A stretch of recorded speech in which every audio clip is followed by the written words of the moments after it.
Então a gente vai começar a falar sobre antibiótico terapia empírica e algumas curiosidades em relação à antibiótico terapia. Primeiro, em relação a quando a gente tenta fazer antibiótico terapia empírica, a gente tem que pensar se a gente está querendo tratar gram positivo, gram negativo ou anaeróbico, né? Basicamente, gram positivo se você acha que tem algum germe de pele envolvido. Só que dentro de germe de pele também você tem que pensar na mucosa oral, tá? Pessoa que tem também lesões na mucosa oral, a boca toda estourada também, você tem que pensar na possibilidade de gram positivo. Anaeróbico a gente pensa quando você tem pus. Então, se está sentindo cheiro ruim de pus, ou você já mostra que tem alguma coleção purulenta, ou você tem um germe de boca, novamente boca, né? Você vai ter que pensar na possibilidade de anaeróbico.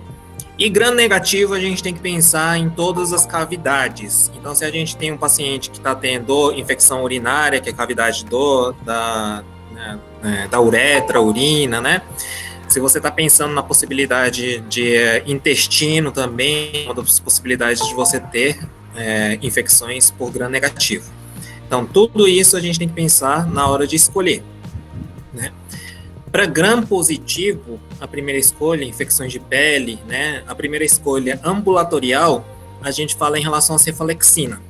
A cefalexina é um antibiótico muito interessante por causa que ela é diferente em relação a comprimido e cápsula. Já foi demonstrado que cápsula, infelizmente, a absorção é bem menor do que comprimido. Dependendo da cápsula, 1 grama de cefalexina pode equivaler a 500 miligramas de comprimido de cefalexina. Então, a mesma prescrição de cefalexina pode significar muito diferente. A gente normalmente oferece a cefalexina de 500 miligramas de 6 em 6 horas. Isso é uma posologia muito comum para tratamento de gram positivo, né? Você tem uma lesão de pele e você quer tratar uma bactéria de lesão de pele, seja por motivo de celulite, seja por motivo de erisipela, e a gente prescreve simplesmente 500 miligramas de 6 em 6 horas. É comprimido? É cápsula? Isso faz muita diferença. Se você coloca cápsula, você tem que entender que a potência é bem menor do que comprimido. Uma coisa é você ter uma lesãozinha na pele que você pode tratar como cápsula. Só que se você tem uma celulite onde tem uma infiltração profunda da pele, você vai ter que pensar em oferecer em comprimido. Faz a diferença. Tudo bem? Se a cefalexina não for a sua opção e você quiser tratar o paciente internado, aí você pensaria na possibilidade de oxacilina.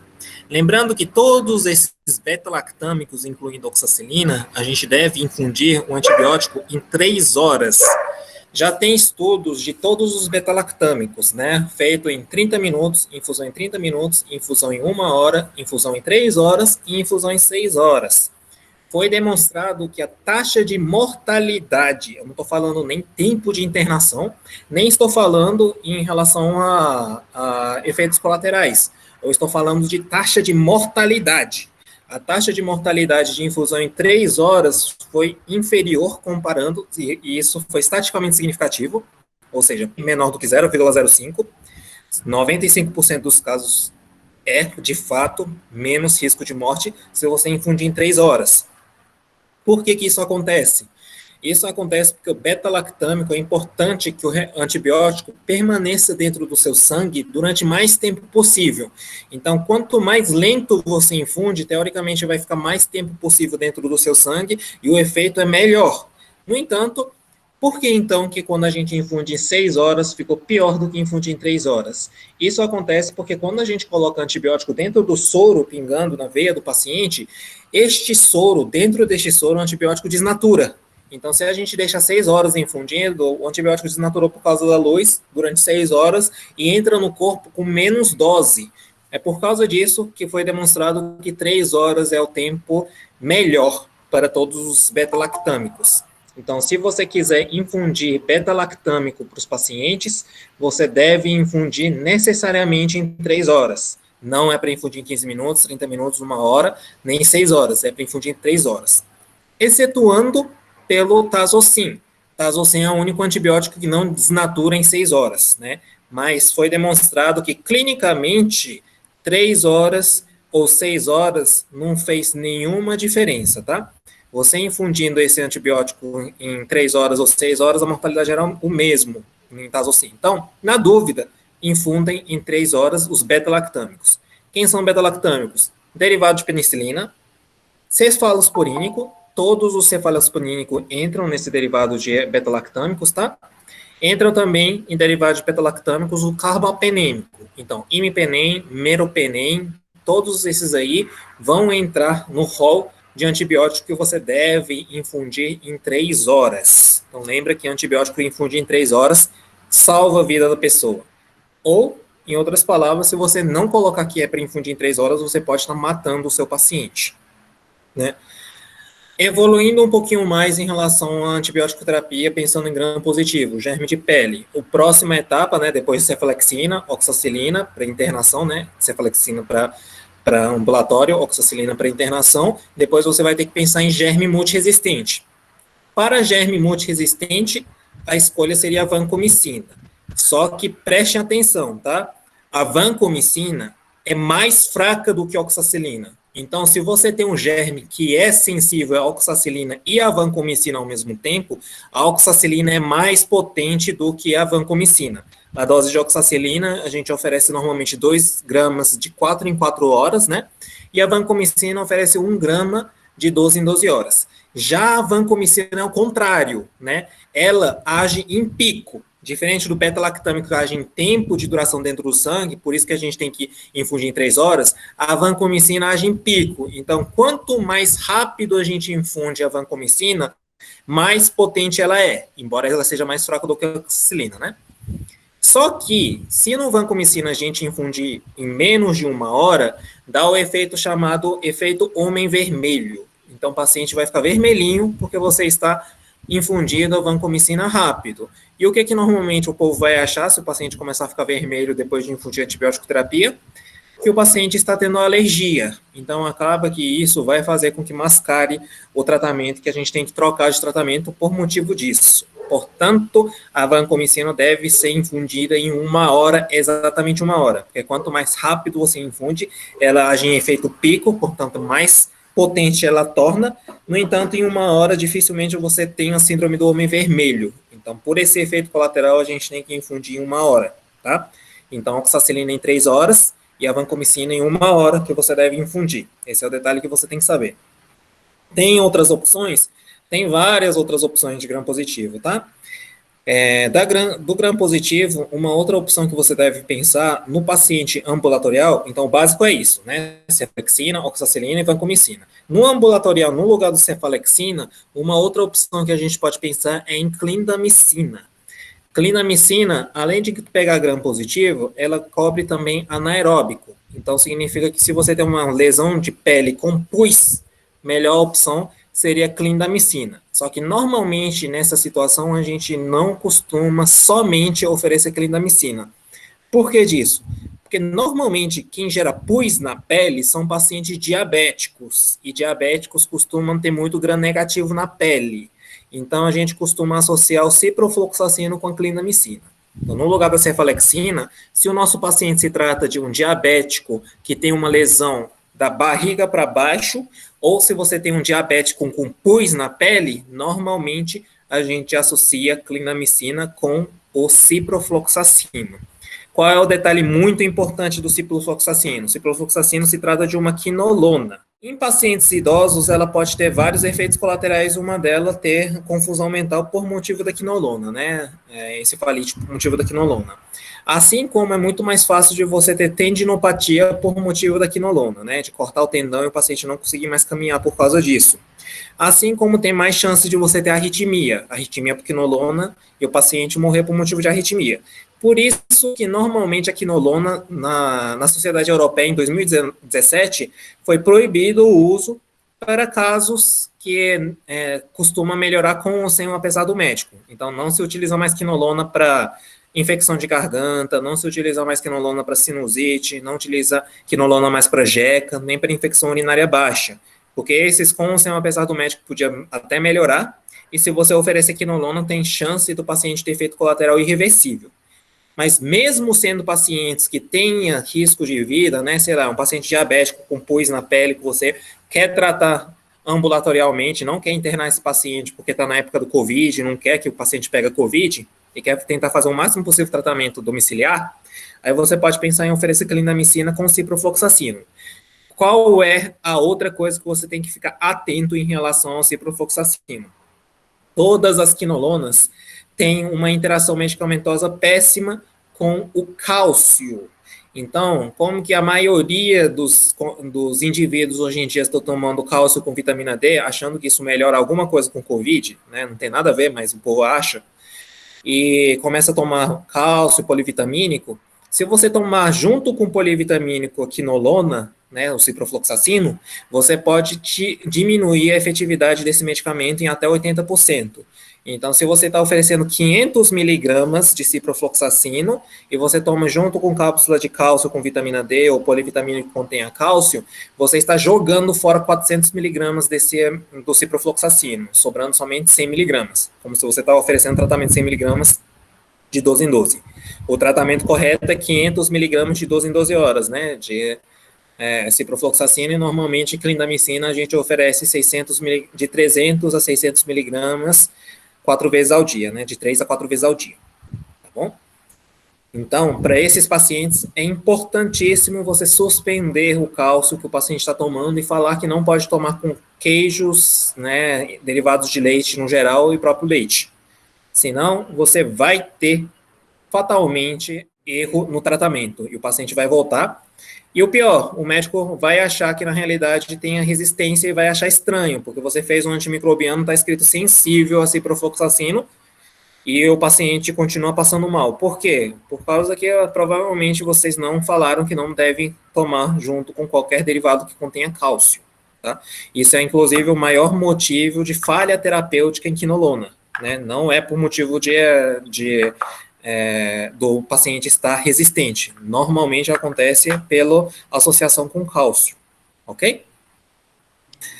Em relação à oxacilina, só tem oxacilina mesmo de opção, né, de pacientes que não tenha nenhuma resistência bacteriana. Já em pacientes que têm resistência bacteriana, no lugar da vancomicina, tem outras opções. Então, empiricamente, a gente pode pensar em utilizar a linezolida para esse paciente. Problema do linezolida, pancitopenia. Então, se o paciente tiver plaquetomia grave, normalmente a gente não oferece linezolida, né? Tem a possibilidade de utilizar teicoplanina para esse tipo de paciente, né? É um medicamento também tranquilo. E tem a possibilidade de utilizar daptomicina. A gente normalmente tem disponível a linezolida para o hospital, tá? A linezolida, no caso de função renal alterado, dentro desses medicamentos é um único que você não precisa fazer a correção de função renal, junto com a clindamicina, né? Clindamicina também não precisa de correção para a função renal, e a linezolida também não precisa de correção para a função renal. Então, se você tem um paciente com insuficiência renal, a linezolida seria uma opção interessante. Já a daptomicina é um medicamento que, infelizmente, não penetra nada no pulmão. Então, se você está querendo cobrir gram positivo e você tem suspeita que o paciente também tenha pneumonia, a daptomicina não seria uma opção, tá? Mas, em caso de pacientes que você, inclusive, suspeita de resistência à vancomicina, você pode pensar em oferecer daptomicina ou teicoplamina para infecção de pele. Isso tudo para gram positivo. Então, o básico do gram positivo seria isso. Pensando em anaeróbico, que a gente pensa justamente em pus, né, caso que tenha pus, ou caso que a infecção seja de boca e trato gastrointestinal, nesses casos, o que cobre anaeróbico é a clindamicina, tudo que começa com letra M de Maria, portanto, metronidazol, moxifloxacino e meropenem são medicamentos que cobrem, né, anaeróbico, e todos os antibióticos que são nome compostos. Então, são esses 3 tipos que vai cobrir anaeróbico. O nome composto entra ampicilina sulbactam, né, que é o Nazim, clavulin, que é amoxicilina com clavulonato, Bactrim, que é sulfametoxazotrimmetopina, Tazocin, que é piperacilina tazobactam, todos esses que têm nome composto cobre anaeróbico. Então tem que saber, tá? Clindamicina, os que começam com M, que é meropenem, metronidazol e moxifloxacino, e que é aqueles que têm nome composto. São os antibióticos que cobrem anaeróbico, certo? Então esse paciente, por exemplo, que tem pus na pele, tem que cobrir anaeróbico. Daí é para pensar em oferecer clindamicina. Se você não quiser oferecer clindamicina, uma opção, por exemplo, é utilizar o Nazim. Então, por exemplo, paciente que você está querendo internar e que tem pus na pele, uma possibilidade de você oferecer é a oxacilina junto com o Nazim, Porque o Nasim, que é ampicilina sulbactam, cobre muito bem gram negativo e cobre bem muito anaeróbico. E a oxacilina cobre muito bem gram positivo. Então, outra possibilidade terapêutica seria oferecer oxacilina junto com o Nasim. Problema, o Nasim nem oxacilina vai ter em via oral, então vai ser difícil de você dar alta hospitalar, já que clindamicina e ciprofloxacino tem em via oral. Então, depois de oferecer endovenoso, algum tempo depois você consegue passar para via oral e dar alta para o paciente. Certo? Então, é uma possibilidade. Anaeróbico, a gente pensaria em cobrir, por exemplo, se você tiver um caso de dor abdominal, sepse por motivo de dor abdominal. Então, em caso de sepse por motivo de dor abdominal, em vez de você considerar o uso de ceftriaxona como sendo de amplo espectro para tratar sepse, a gente preferiria o uso de ampicilina sulbactam, o Nasim, que cobriria também o anaeróbico. Lembrando que ceftriaxona não cobre anaeróbico, só cobre basicamente gram negativo e poucos gram positivos, né? Então, em caso de sepse, o Nasim possa ser superior. Claro que, junto com o Nasim, você pode pensar em cobrir gram positivo se você tem uma suspeita de sepse que tenha machucado na boca ou tenha algum tipo de lesão na pele do paciente, tá certo? Tanto é que, em relação à lesão de boca, tanto é que na neutropenia epifebril, por exemplo, é uma indicação de você começar vancomicina se você tiver lesão na boca, né, mucosite, tá certo? De anaeróbico é basicamente isso. E de anaeróbico, o que a gente tem que saber é que o moxifloxacino é uma das opções que a gente tem via oral. Então, é uma opção interessante se você quiser oferecer alta para o paciente depois em via oral, né? Em pacientes que entrou com sepsis, a gente pode pensar em começar com moxifloxacino e depois passar para o moxifloxacino via oral e dar alta para o paciente. O moxifloxacino é interessante, por exemplo, para pneumonia aspirativa, né? Lembrando que a pneumonia aspirativa significa que o paciente teve a bactéria do estômago que foi para o pulmão. Então, a gente sabe que tem possibilidade de anaeróbico lá, né? Então, no lugar de a gente oferecer ceftriaxone junto com clindamicina, que normalmente o povo oferece, né? Ceftriaxona, que cobriria gram negativo, junto com a clindamicina, que cobriria gram positivo, e anaeróbico, que é germe de boca. Essa é normalmente o que a gente faz para pneumonia aspirativa para tratamento hospitalar, né? E a maioria para tratamento hospitalar mesmo. Outra opção que você possa oferecer, que daria para oferecer via oral, seria o moxifloxacino. Ok? Diferente do levofloxacino. O levofloxacino cobre muito bem pneumonia atípica, cobre muito bem pneumococo, então é excelente para pneumonia comum, mas para pneumonia aspirativa, o levofloxacino não cobre anaeróbico. E o moxifloxacino, que começa com letra M, cobre anaeróbico, então você pode oferecer. E o metronidazol, às vezes a gente vê, por exemplo, uma prescrição que está utilizando moxifloxacino com metronidazol, ou está utilizando o tazocin, né, que é a piperacina tazobactam, que cobre anaeróbico junto com o metronidazol. O metronidazol, basicamente, a gente utiliza para cobrir anaeróbico mesmo, né, para a pessoa que está tendo, por exemplo, diverticulite, né, infecção de barriga mesmo. A gente pensa em oferecer metronidazol para cobrir anaeróbico. Infelizmente, o metronidazol só cobre anaeróbico e alguns protozoários, certo? Ela não cobre gram negativo nem gram positivo. Cobre bem protozoário e cobre bem anaeróbico. Só que o metronidazol tem um efeito sobre diarreia induzida pela antibiótico terapia, principalmente a clindamicina, que a gente chama de colite pseudomembranosa. Então, por isso que de vez em quando a gente encontra essa prescrição muito estranha de associação de um medicamento que já cobre anaeróbico e mesmo assim está utilizando metronidazol, né? Tem pessoas que utilizam meropenem junto com metronidazol. Uai, que diacho é isso?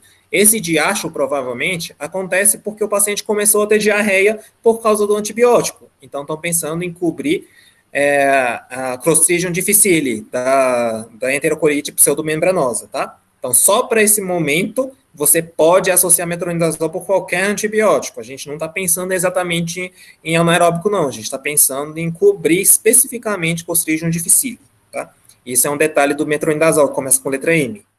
Outra opção é você oferecer, sim, a vancomicina. Só que lembrando que para Clostridium difficile não adianta você oferecer endovenoso, tá? Tem que oferecer via oral. Aí você quebra a ampola da vancomicina e oferece via oral ou por via sonda. Se o paciente estava com sonda, quebra a ampola da vancomicina e injeta na sonda nasoentérica, tá? Não é para oferecer na veia. Mas o raciocínio está correto. E, infelizmente, para esse caso, a vancomicina não vai fazer tanto efeito para gram positivo, né? Que a absorção é muito ruim, tá? Mas, de qualquer forma, você pode pensar em tratamento do Clostridium difficile pseudomembranosa utilizando vancomicina. Tanto faz se for metronidazol ou vancomicina. Mas endovenoso, a concentração no intestino é muito pouco, então não vai fazer tanto efeito desejado. Quando for utilizar esses medicamentos para diarreia, você deve oferecer por via oral, porque a concentração no intestino, logicamente, via oral é maior do que endovenoso. E indo finalmente para o gram negativo, né? Gram negativo é infecção urinária, pneumonia, germes de barriga, diabético, quase todo mundo tem gram negativo, né? Quase todas as infecções a gente tem que pensar em cobrir realmente gram negativo, tá? Principalmente as infecções que tiver do umbigo para baixo. Se tiver do umbigo para baixo, a gente tem que pensar no gram negativo. E o medicamento que pega bem gram negativo, as quinolonas pegam muito bem gram negativo, né? Seja levofloxacino ou ciprofloxacino. O problema do moxifloxacino para cobrir gram negativo é porque o moxifloxacino tem uma concentração muito pequena no rim, ok? Portanto, para infecção urinária, o moxifloxacino não serve. Então, isso é um detalhe do moxifloxacino. Você não deve oferecer moxifloxacino para infecção urinária. Levofloxacino e ciprofloxacino, norfloxacino, tudo você pode oferecer para infecção urinária. O norfloxacino não dá para utilizar para infecção urinária alta, porque ela tem uma concentração muito boa na bexiga, mas não tem concentração boa no rim. Ok? Então, a gente pode oferecer a quinolona para cobertura de gram negativo, só que tem esses detalhes. O moxifloxacino não cobre urina e a norfloxacino não cobre o rim, embora cubra urina, que é a bexiga. Ceftriaxona é um dos melhores em relação a cobrir gram negativo, né? E por isso que a gente utiliza muito o ceftriaxona, e o ceftriaxona tem uma grande vantagem que você não precisa corrigir pela função renal. Então, o paciente pode estar com qualquer função renal que você pode oferecer o ceftriaxona. É muito seguro o uso, só que lembrando que a ceftriaxona é um cefalosporínico, portanto, é um beta-lactâmico e, portanto, a infusão é em 3 horas. Se você não escrever que a infusão é em 3 horas, você está aumentando a mortalidade do seu paciente. Né? A mesma coisa acontece com o meropenem. Meropenem carbapenêmico é um beta-lactâmico. Vocês têm que saber o que é um beta-lactâmico para infundir em 3 horas o medicamento. Tá certo? Então, a gente normalmente pensa em oferecer medicamento como ciprofloxacino, Bactrim, né, que é sulfamethoxazotrimetopina, que também cobre muito bem gram negativo para os pacientes que estejam em ambulatório. Em pacientes que estejam internados, a gente pode pensar em oferecer tanto Bactrim como ciprofloxacino, até pensando em melhorar clinicamente na internação para depois passar para via oral e mandar para casa.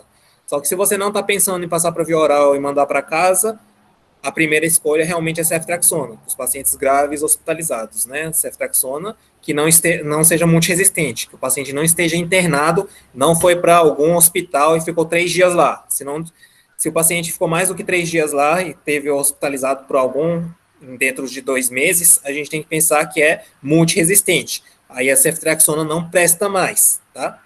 Então, além da ceftriaxona, outra opção, além de Bactrim, ceftriaxona e ciprofloxacino para o paciente internado, outra opção também é utilizar o próprio Unazin, que é ampicilina sulbactam, também cobre muito bem gram negativo. Não deu certo o gram negativo, você acha que é multiresistente, o paciente mostrou que foi multiresistente mesmo, piorou no uso de ceftriaxone, por exemplo, aí você vai ter que escalonar. O escalonamento entra, para gram negativo, né, entra o cefepime e entra o piperacilina tazobactam, que é o tazocin, né? No nosso hospital, quase ninguém está utilizando o cefepime e vai para o tazocin. Isso para a Secretaria de Saúde é de boa, né? Mas para um hospital particular é péssimo. Por que disso? A diferença do piperacilina tazobactam, né, que é o tazocin, e o cefepime, é basicamente que, primeiro, o tazocin é melhor porque cobre anaeróbico, né? Cefepime não é, não começa com M, não é clindamicina e também não tem nome composto. Portanto, cefepime não cobre anaeróbico. Quem cobre anaeróbico, tazocin, sim, cobre anaeróbico. Então, se você está pensando que tem que cobrir anaeróbico, realmente tem que começar com tazocin. Tazocin cobre mais do que o cefepime. Né? Se não deu certo com ceftriaxona, ou utiliza tazocin e cefepime. Qual é o problema do tazocin? Isso é o problema de todos os penicilínicos, tá? A penicilina foi produzido através de fungo. Então, ela vai dar teste rápido de fungo positivo se você utilizar tazocin. E muitos pacientes que a gente chega a precisar de utilizar cefepime ou tazocin são imunossuprimidos, com alto risco de ter infecção fúngica. Então, isso faz com que o nosso diagnóstico de infecção fúngica atrase muito se você começar com tazocin, né? Assim como se você oferecer qualquer derivado penicilínico, seja benzetacil, qualquer derivado penicilínico, tá? Penicilina cristalina. Então, a gente não costuma oferecer derivado penicilínico em pacientes que a gente acha que é imunossuprimido. E tem grande chance desse paciente ser imunossuprimido se você chegou a pensar em não utilizar ceftriaxona, ou precisou de utilizar ceftriaxona, não resolveu, e passou para cefepime ou tazocin. Então, caso você não acha que tem anaeróbico, você deve pensar em oferecer cefepime.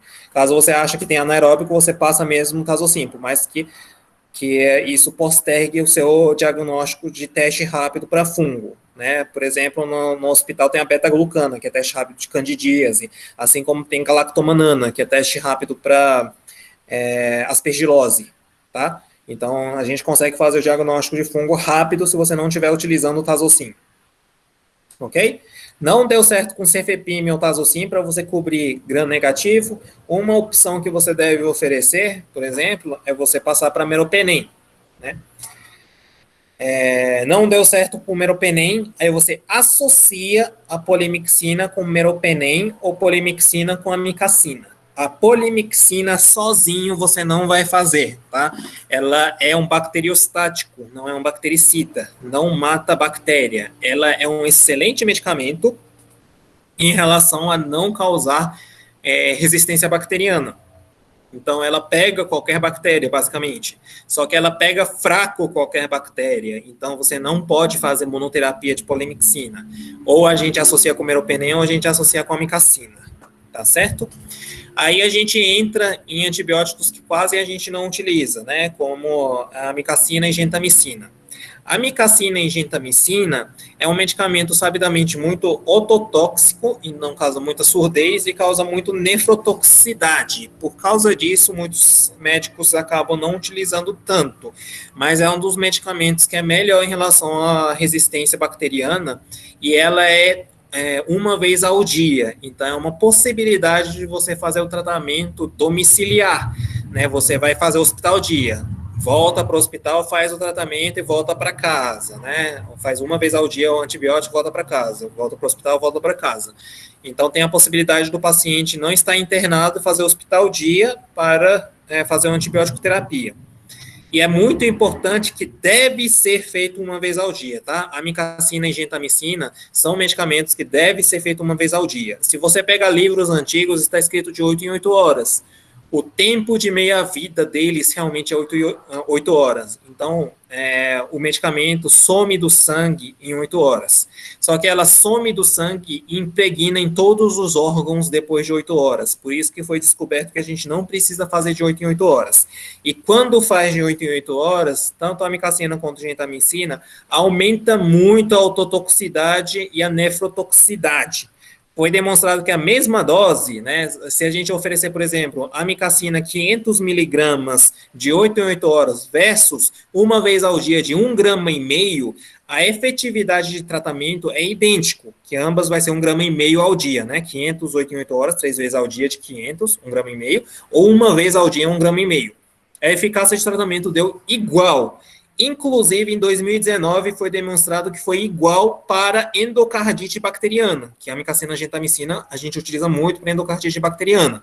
Até então, a gente fazia de 8 em 8 horas, justamente porque a gente estava com medo que some o antibiótico em 8 horas dentro do sangue. E endocardite bacteriana é uma infecção de sangue, né, por definição. Mas foi demonstrado que uma vez ao dia é suficiente, porque impregna no coração mesmo e mata a endocardite bacteriana também, mesmo sendo uma vez ao dia, tá? Isso já foi comprovado. Então, deve fazer uma vez ao dia para que diminua a ototoxicidade e nefrotoxicidade do paciente, efetividade igual, tá? Então, é para oferecer a dose inteira uma vez ao dia, tanto gentamicina quanto a amikacina.